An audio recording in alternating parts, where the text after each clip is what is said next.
আলেমাত নাফসুম মা কাদ্দামাত ওয়া আখারাত।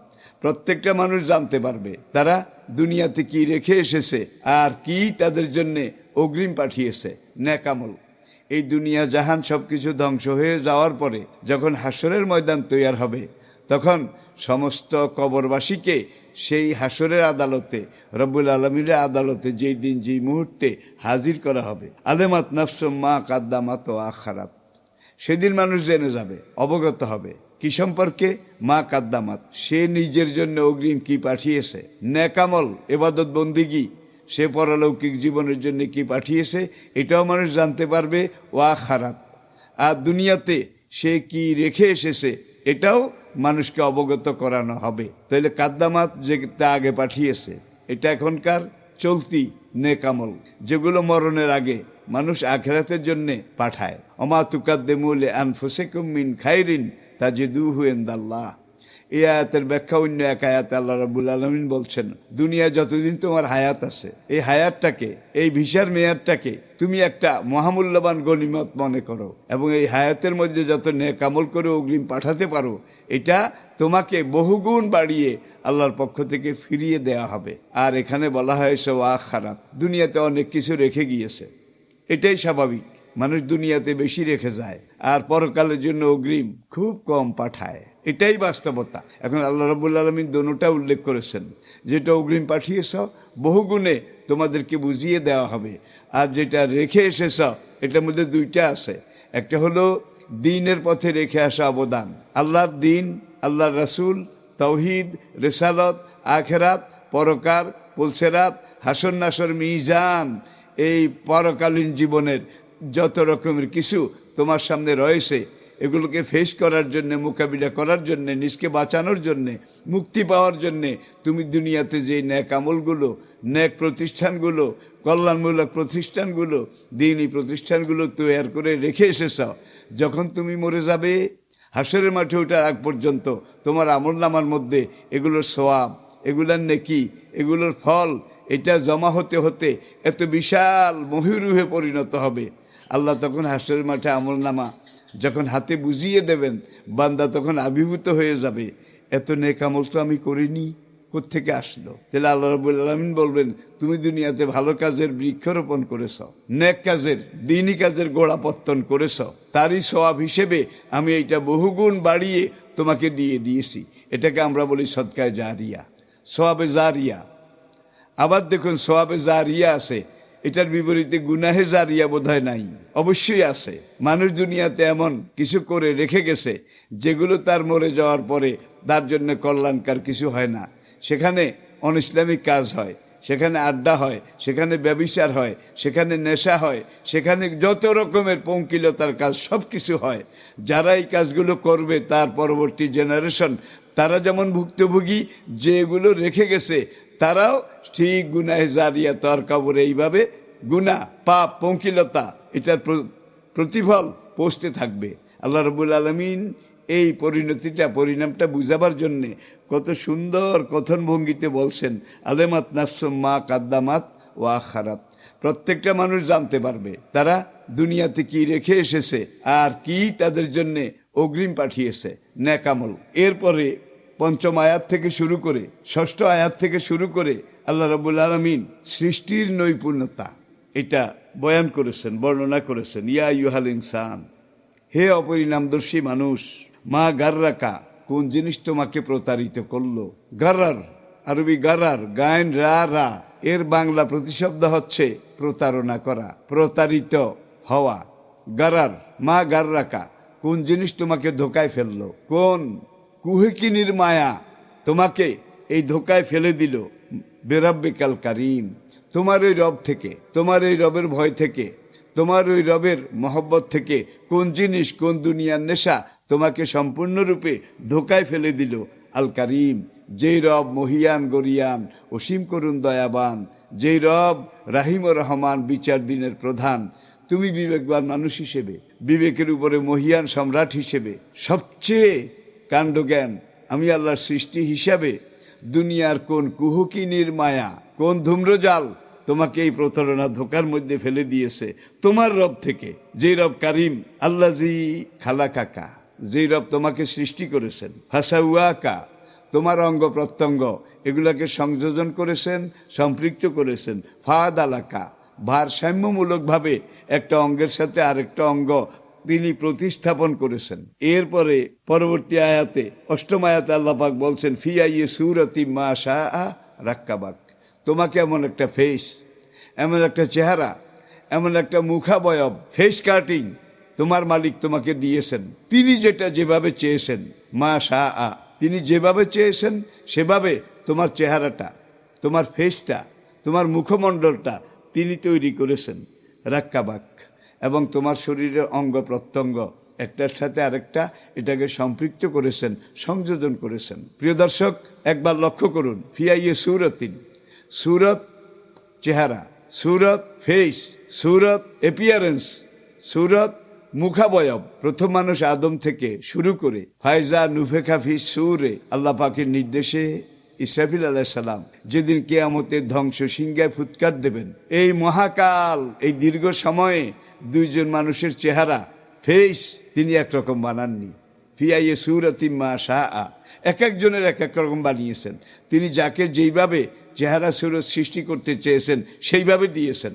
আদম থেকে কিয়ামত পর্যন্ত একজনের চেহারা আরেকজনের সাথে মিলছে না। কত বড় কারিগর, কত বড় ডিজাইনার, কত বড় শিল্পী। মানুষ যদি একবার চোখ বন্ধ করে নীরবে নিভৃতে চিন্তা করে তাহলে সে বুঝতে পারবে, চেহারা দুটো যদি আল্লাহ পাক একরকম বানাতো, দুনিয়াতে কত রকমের বিভ্রাট, কত রকমের বিভ্রান্তি সৃষ্টি হতো। রাক্কাবাক, রাক্কাবাইও রাক্কাবু তারকিবান মোরাক্কাবন, একটা অঙ্গের সাথে আরেকটা অঙ্গ জোড়া দেওয়া, তারকিব থেকে রাক্কাবাক, একটার সাথে আরেকটা সংযোজন করা। দেখুন, আপনার হাতের আঙ্গুল, এখানে 4টা অংশ আছে, একটার সাথে আরেকটা, একটার সাথে আরেকটা, যেগুলো আঙ্গুলের গিট আমরা বলি আর কি। একটা গিটের সাথে আরেকটা গিট তিনি সংযোজন করেছেন, এখানে সংযোজন করেছেন। হাতের কবজার এখানে আবার সংযোজন করেছেন, হাতের মাঝখানে আবার তিনি সংযোজন করেছেন, হাতের শেষ ভাগে আবার সংযোজন করেছেন। আপনার পদযুগল দেখেন, তার আপনার পায়ের আঙ্গুল থেকে কোমর পর্যন্ত একটার সাথে আরেকটা সংযোজন করেছেন। আর একটার সাথে একটা সংযোজন করে চলমান যেগুলো চলার সময় মানুষের কাজে লাগে, মুভ করে, সেগুলোর দিকে খেয়াল করেন। যদি বেয়ারিং না থাকে তাহলে কিন্তু কোনো একটা অঙ্গ ক্লোজ হয় না, এইভাবে আপনি গুটাতে পারবেন না। তাহলে যত জায়গায় আপনার অঙ্গগুলো আপনি এইভাবে গুটিয়ে নেন, আবার ছেড়ে দেন, লম্বা করেন, তত জায়গায় বেয়ারিং আছে। এই বেয়ারিংগুলো যাতে ঠিকভাবে কাজ করে, এই বেয়ারিংয়ের উপরে আবার গাম আছে, এখানে গিয়ার অয়েল আছে, এখানে পাওয়ার অয়েল আছে, যাতে করে এগুলো জ্যাম না হয়, এগুলো কোনোভাবে আটকে না যায়। তাহলে এই যে আপনার শরীরের মধ্যে শিরদাঁড়া থেকে শুরু করে আপনার কটিদেশ, সেখান থেকে আপনার গর্দানের উপরিভাগ পর্যন্ত দেখুন, যদি এইভাবে এখানে বেয়ারিং ফিট না করতেন, একটার সাথে আরেকটা চলমান বেয়ারিং দিয়ে তিনি সম্পৃক্ত না করতেন, তাহলে মুখটা একভাবে থাকতো, এইভাবে নাড়াতেও পারতেন না, ঘুরাতেও পারতেন না, কোনো কিছুই করতে পারতেন না। এই যে বেয়ারিংগুলো যত জায়গায় আছে অঙ্গকে সঞ্চালন করার জন্যে, এই বেয়ারিংগুলো চলতে হলে আবার সেখানে গ্রিজ লাগে, মোবিল লাগে। দেখুন, ইঞ্জিনের গ্রিজ, মোবিল এগুলো বিবর্ণ, কালো, কুৎসিত, কিন্তু আপনার এই বেয়ারিংগুলোতে জোড়া, রাক্কাবাক, তারকিব, অঙ্গের সাথে অঙ্গ সম্পৃক্তকরণ, যাতে এটাকে এইভাবে লম্বা করা যায়, গুটিয়ে নেওয়া যায়। সেই বেয়ারিংয়ের মধ্যে যে অয়েলগুলো ব্যবহার করেছেন, এগুলোর রং কত সুন্দর, দুধের মতো ধবধবে সাদা। আসুন, কাল্লা, এখান থেকে আল্লাহ রাব্বুল আলামিন শুরু করেছেন যে মানুষ সে আল্লাহ পাকের এত নিয়ামত, এত রকমের কিছু পাওয়ার পরে, ভোগ করার পরেও মাথার তালু থেকে পায়ের তলা পর্যন্ত এত মেশিনারি, এত কলকবজা, এত মহামূল্যবান engine, heart, bulb, liver, kidney, পিত্ত, ব্লাডার, মাথার মগজ। আজকের দেহবিজ্ঞানীরা বলছে এখানে 12 লক্ষ সেল আছে, 12 লক্ষ নার্ভ আছে। প্রত্যেকটা নার্ভ এই মগজ থেকে রক্ত সঞ্চালনের মাধ্যমে আপনার গর্দানের মেরুদণ্ডের ভিতর দিয়ে গিয়ে কটিদেশ, সেখান থেকে গিয়ে আবার দুই ভাগ হয়ে ডান দিকের পায়ে একটা, বাম দিকের পায়ে একটা, মোটা পাইপের মাধ্যমে চিকন চিকন নার্ভগুলোকে আল্লাহ সম্পৃক্ত করে পুরা দেহে সঞ্চালিত করে রক্ত সঞ্চালন করেন।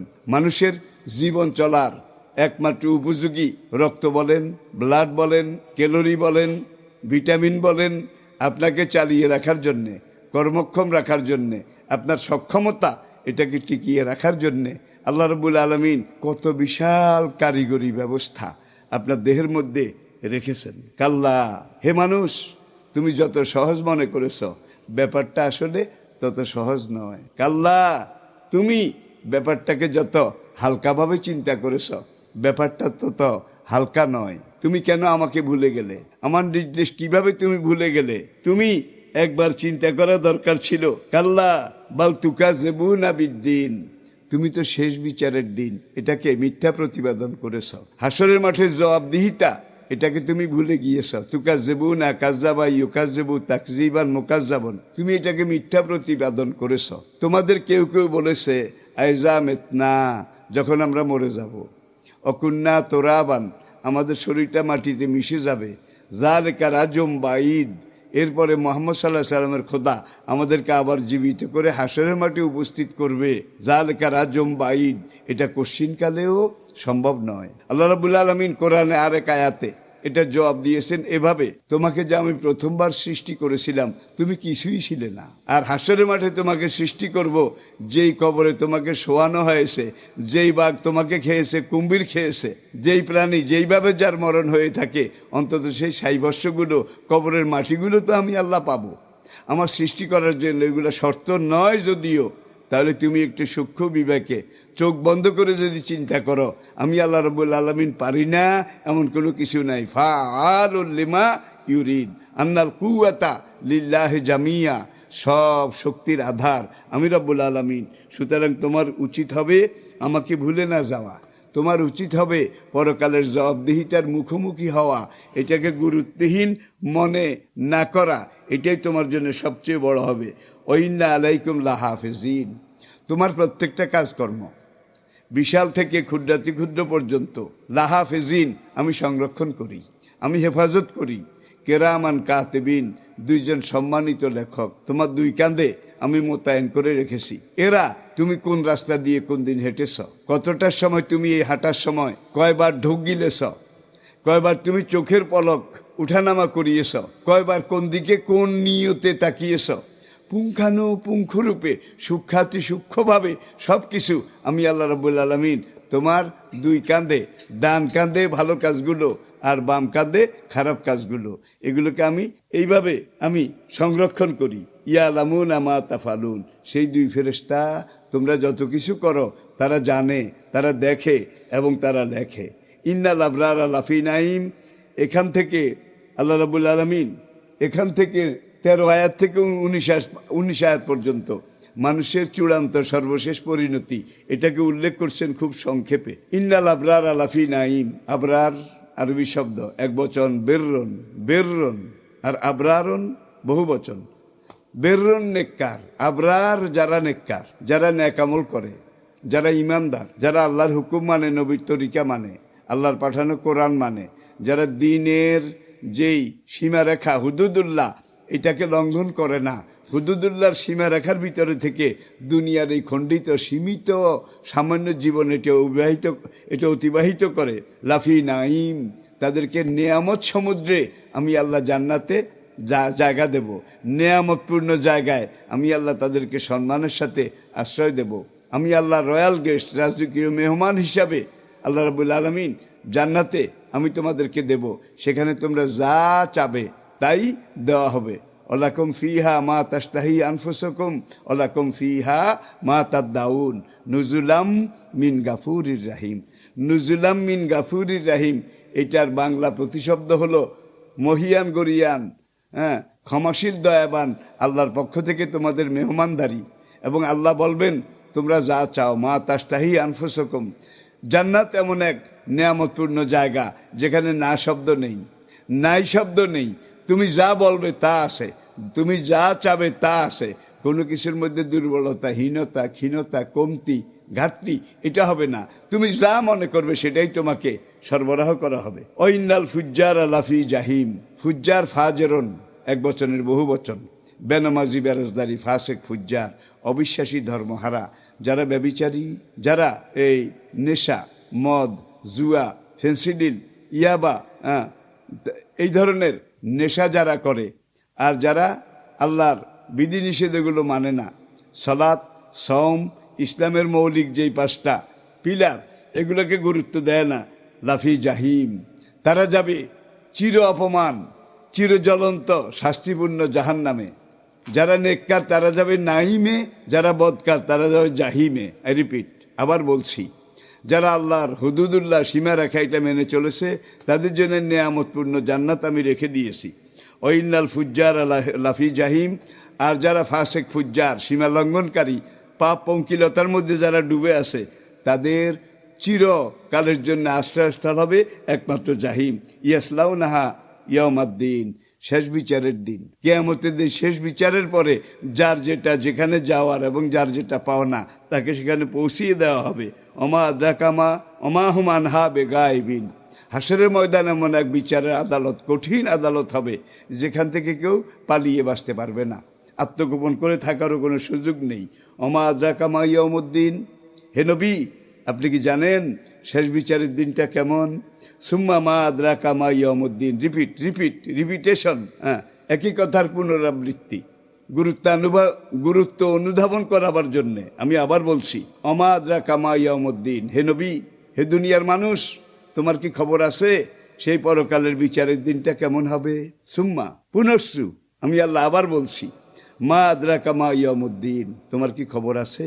তুমি কি গুরুত্ব দাও সেই ইয়ামুদ দিনটা, শেষ বিচারের দিনটা কেমন হবে? ইয়ামা লা তামলিকু নাফসুন লিনাফসিন শাইআ, যেদিন কোনো একটা প্রাণী আরেকটা প্রাণীর জন্যে, কোনো একটা জীবন আরেকটা জীবনের জন্যে, কোনো একটা মানুষ আরেকটা মানুষের জন্যে, কোনো একটা ব্যক্তি আরেকটা ব্যক্তির জন্যে এক বিন্দু কোনো কিছু লাভ, কোনো কিছু উপকার করতে সক্ষম হবে না। দিনটা এমন হবে, মুহূর্তটা এমন হবে যেদিন পিতাকে দেখলে সন্তান পালিয়ে যাবে, স্ত্রীকে দেখলে স্বামী পালিয়ে যাবে, সন্তানকে দেখলে বাবা পালিয়ে যাবে। এইভাবে ইয়াফিরুল মারু মিন আখিহি সাহেবাতিহি ওয়া বানিহি, প্রত্যেকে বলবে যে আমার কি উপায়, আমার কি উপায়। সে হাসরের ময়দান তোমাদের সামনে রয়েছে। ইয়াউমা লা তামলিকু নাফসুন লিনাফসিন শাইআ, যেদিন আল্লাহ তাআলা আনহা, মেয়ে জামাই আলী রাদিয়াল্লাহু তাআলা আনহু, কলিজার টুকরা 2 নাতি হাসান হোসেন, তাদেরকে সামনে এনে বলেন, হে আমার মেয়ে ফাতেমা, আমার মেয়ে জামাই আলী, আমার কলিজার টুকরা হাসান হোসেন, হাসরের কঠিন ময়দানটা এমন হবে সেদিন তোমাদের নেকামল যদি তোমাদেরকে মুক্তি দিতে না পারে, আমি মুহাম্মদ সাল্লাল্লাহু আলাইহি ওয়াসাল্লাম তোমাদের জন্য কিছু করতে পারবো না। ঠিক তার প্রতিধ্বনি দেখুন, ইয়াউমা লা তামলিকু নাফসুন লিনাফসিন শাইআ, কোনো মানুষের এক বিন্দু উপকারে আসবে না। ওয়াল-আমরু ইয়াউমা ইযিন লিল্লাহ, সেই দিনের চূড়ান্ত সিদ্ধান্ত একজনই গ্রহণ করবেন, তিনি মহান রব্বুল আলামিন। সে হাসরের ময়দান আমাদের সামনে রয়েছে, সেই নাইম জাহিম আমাদের সামনে রয়েছে, সেই কিয়ামতের ভয়াবহতা এটা আমাদের সামনে রয়েছে। এই জীবনে যা কিছু আমরা করে যাব, এর পরিণতি এগুলোকে চিন্তা করে আমরা যদি একটু হিসাবি হই, আমরা যদি একটু সাবধানী হই, নিশ্চয়ই আমরা বেঁচে যেতে পারবো। আল্লাহ রাব্বুল আলামিন জাহিম থেকে আমাদেরকে রক্ষা করুন, আর জান্নাতের নাইমে আল্লাহ আমাদেরকে স্থান দান করুন। আল্লাহ আমাদেরকে নেক আমল এটা বেশি বেশি করার তৌফিক দান করুন, আর পাপ পঙ্কিলতা এটা পরিহার করার মানসিকতা, সাহসিকতা, মনোবল দান করুন। আমিন। আসসালামু আলাইকুম ওয়া রাহমাতুল্লাহি ওয়া বারাকাতুহু। খুব সংক্ষেপে আমি এক দৌড়ে তর্জমাটা আপনাদের সামনে তুলে ধরলাম।